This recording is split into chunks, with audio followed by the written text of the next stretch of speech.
Assalomu alaykum o'rtoqlar. Bugun sizlarga Yunusobod 8-kvartalda joylashgan Shohsaroy Novostroykadan 2 xonali 1-etaj, 11 etajli domimizni obzor qilib ko'rsatamiz.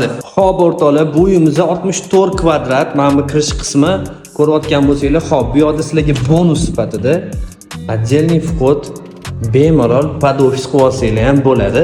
Xo'p, bu kirish qismimizda uyga kirganimizda bu yerda birinchi xonamiz. Ko'rib turibsizlar, hamma xonada oynalari joylashgan. Xo'p, keyingisiga o'tamiz. Mana shu joyda chap tarafimizda alohida sanuzel joylashgan. Ko'rib turganingizdek, mana kuxnyasi bu. Mana bu yerda kuxnya qilib olasizlar, bemalol. Bu yerda ham oynasi bor. Xo'p, keyingi xonaga o'tamiz. Keyingi xonamiz mana. Bu yerni spalniy qilib olsanglar bo'ladi yoki ofis qiladigan bo'lsanglar ham ikkala xonani ham bemalol ofis qilib olsanglar bo'ladi. Bemalol kelib sudalashsanglar bo'ladi. Xo'p, uyimiz juda ham zo'r, Yevro remont o'zingizlar ko'rib turibsizlar. Agar uyimiz yoqqan bo'lsa, like va podpiska bosish esdan chiqmasin.